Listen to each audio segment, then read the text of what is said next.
Bueno, y en esta mañana me da gusto saludar, de verdad, como siempre, al presidente del Instituto Electoral de Michoacán, el consejero presidente del Instituto Nacional Electoral en el estado de Michoacán, y me refiero a David Alejandro Delgado Arroyo, para platicar de este tema y otros de verdad de interés para usted y nosotros. Presidente, ¿cómo está? Muy buenos días. Bienvenido. Muy buenos días, Pepe, a ti y a todo el auditorio que nos ve y escucha. Presidente, lo hemos visto activo. De hecho, ya lo tuvimos en una entrevista anterior donde trabajando, sin parar en tiempos incluso de vacaciones, y ustedes al pie del cañón precisamente con las asambleas y demás para cumplir, en este caso, las organizaciones que buscan hacer un partido político. Pues sí, efectivamente, este es uno de tantos procedimientos que el Instituto Nacional Electoral lleva a cabo fuera de procesos electorales. La puerta para las organizaciones que pretenden ser partidos políticos se abre cada 6 años, siempre que hay una elección presidencial. Al año siguiente se inicia el procedimiento, como fue en el 2019, y va a concluir este año de 2020. En este momento no podemos asegurar de ninguna manera cuántos partidos políticos se sumarán o si alguno se sumará al sistema de partidos políticos en México. Si bien es cierto, hay unos avances que el Instituto Nacional Electoral publica en la página de internet, en la sección precisamente de partidos políticos en formación, el procedimiento va a concluir hasta el mes de junio de este año. O sea, todavía no podemos decir que algunas de las organizaciones que se han citado vayan a tener el registro, ni siquiera podemos decir que nada más vayan a ser 3 o 4. Yo veo que cuando todavía hay oportunidad de hacer asambleas constitutivas distritales o estatales hasta el mes de febrero, yo veo que hay 10 organizaciones más o menos que están todavía en posibilidades de reunir estos dos requisitos, que son asambleas constitutivas, 200 si se van por las distritales, con 300 afiliados cada una, o 20 estatales con 3,000 afiliados cada una, más que logren tener 233,945 afiliados, que son 2 de los requisitos, pero no son los únicos. Las asambleas constitutivas tienen que nombrar delegados, que luego van a tener que hacer una asamblea constitutiva nacional. Y luego también el Instituto Nacional Electoral tiene que estar revisando que no haya doble afiliación, y la última afiliación es la que va a valer. De hecho, yo tengo la impresión de que en el mes de febrero vamos a tener un acelere importante de las asambleas constitutivas y de la captación de afiliados, porque a lo mejor muchas organizaciones están haciendo el cálculo de que para qué desgastarse en el tiempo pasado, si pueden caer en la doble afiliación cuando alguien se los gane.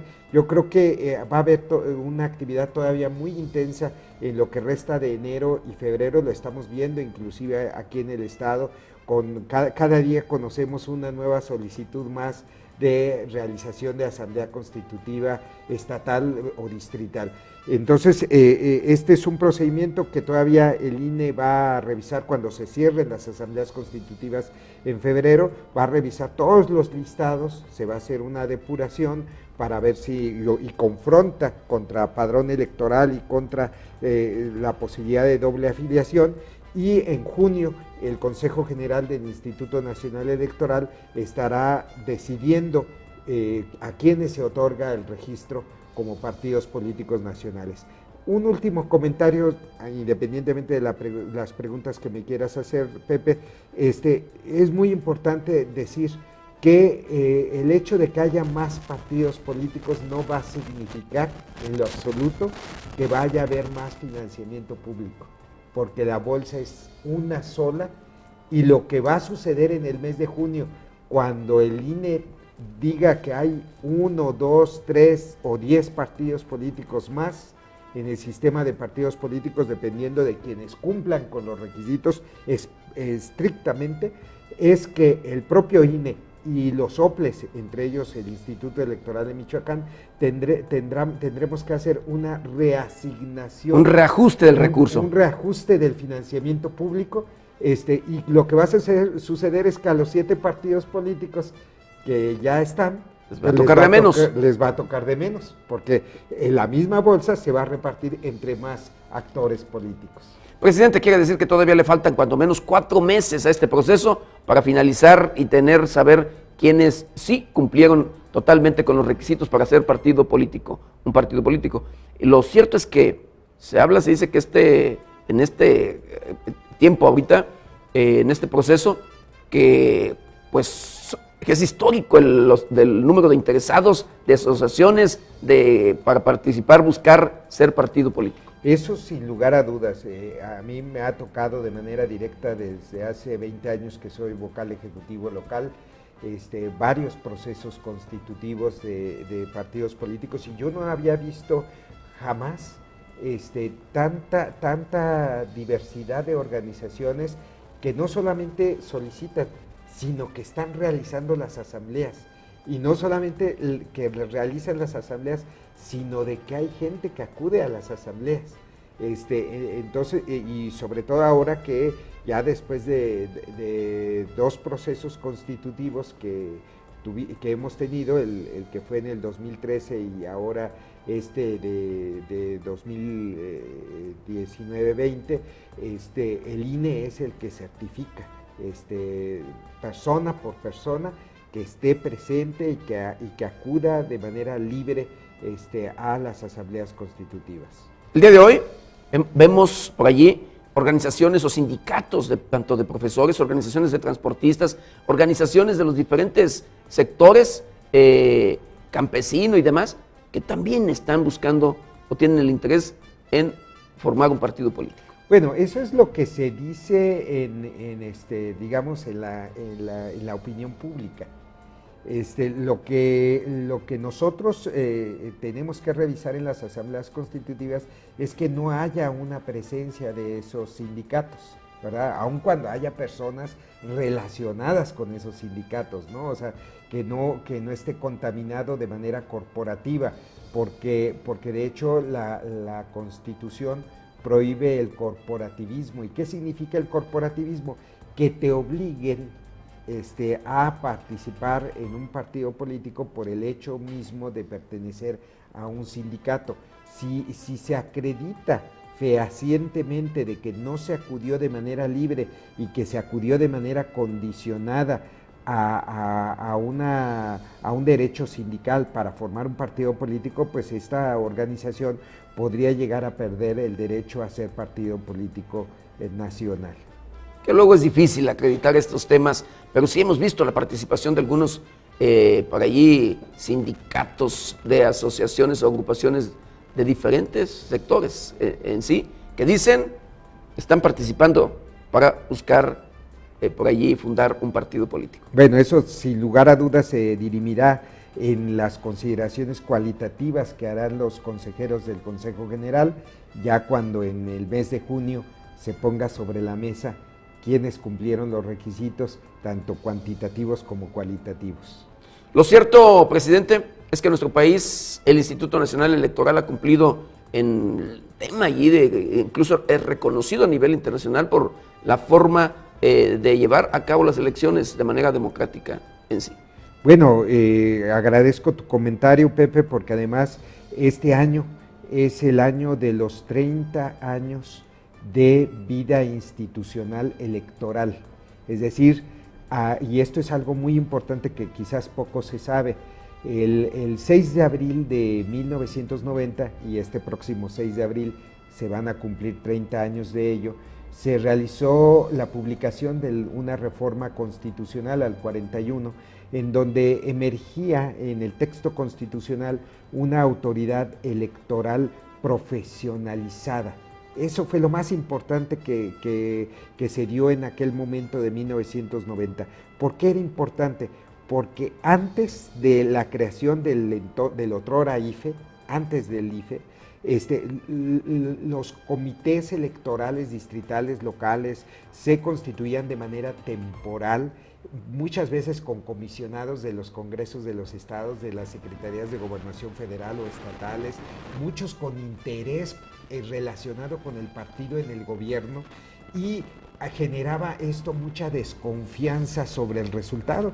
Recordemos aquellas elecciones polémicas del 88 o de aquella cultura que a lo mejor los que están llegando a la mayoría de edad en estos momentos pues no recuerdan, no vivieron, y entonces se hace necesario crear una institución de carácter permanente, pero además profesionalizada, porque es la primera vez que de manera específica aparece en el texto constitucional que un organismo público, el electoral, debe estar constituido con un servicio civil de carrera que se denominó y sigue denominándose ahora con el agregado de nacional, Servicio Profesional Electoral, que por cierto, Pepe, te comento que está en estos momentos ya publicada una convocatoria para cubrir a nivel nacional 323 vacantes del Servicio Profesional Electoral Nacional, que pueden ver quienes estén interesados en pertenecer a que es uno de los mejores servicios civiles del país.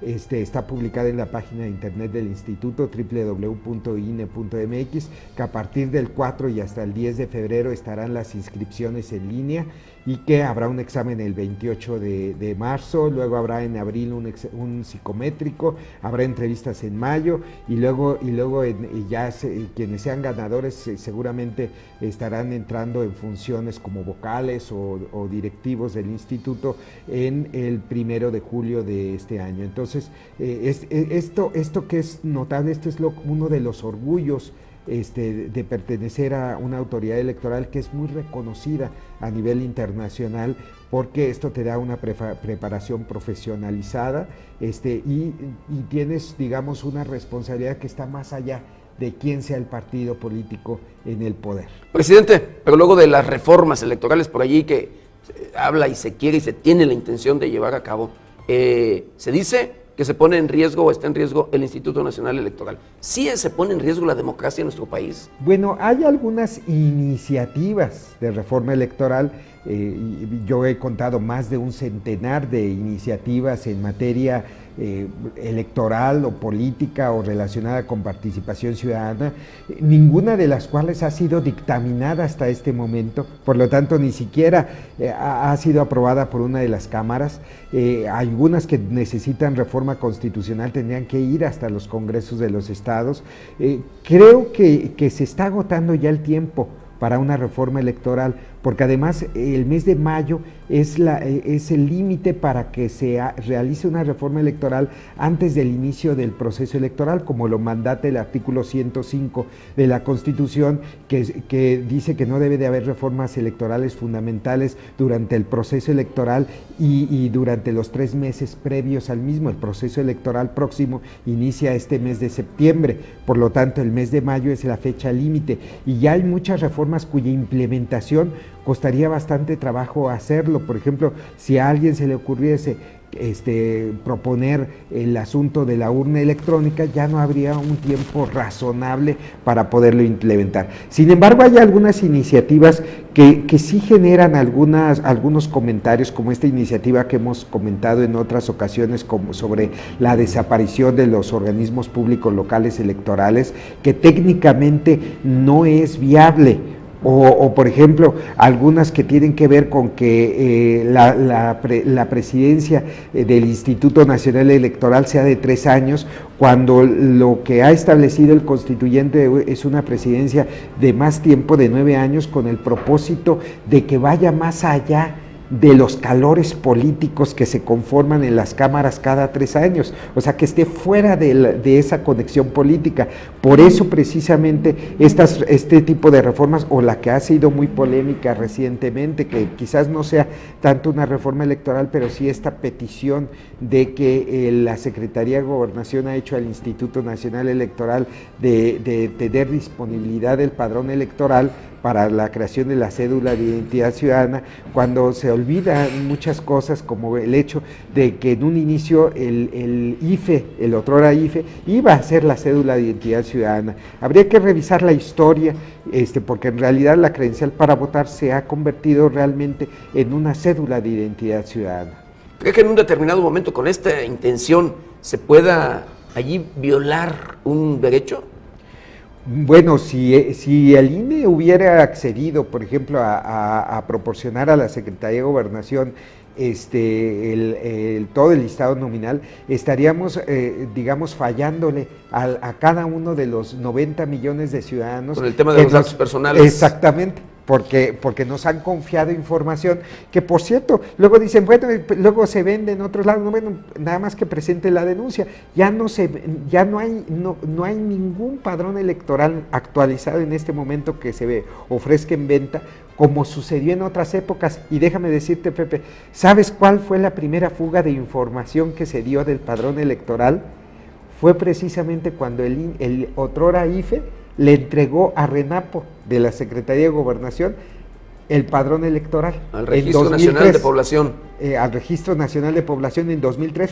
Ahí, cuando se le dio, fue la primera fuga de información que el Instituto Nacional, el otrora o sea, IFE no fue el Instituto Electoral, sino fue Gobernación, el propio gobierno federal. El propio gobierno federal en 2003 quien generó la fuga de información. Y pudiera ocurrir lo mismo en este caso, pues si es sí, que... Exactamente, por eso es muy importante, porque el INE es custodio de la información de los ciudadanos y ahora inclusive tenemos una serie de mecanismos que hemos aprendido por estas fugas de información, a que inclusive ya a los partidos políticos no se les da el listado nominal físicamente, pero dicen los partidos, bueno, yo tengo por ley el derecho de revisar el padrón electoral, sí, hazlo, pero hazlo desde nuestras oficinas. Aquí, y esos lugares donde pueden revisar los partidos políticos el padrón y lista nominal están sellados, es decir, no pueden extraer información.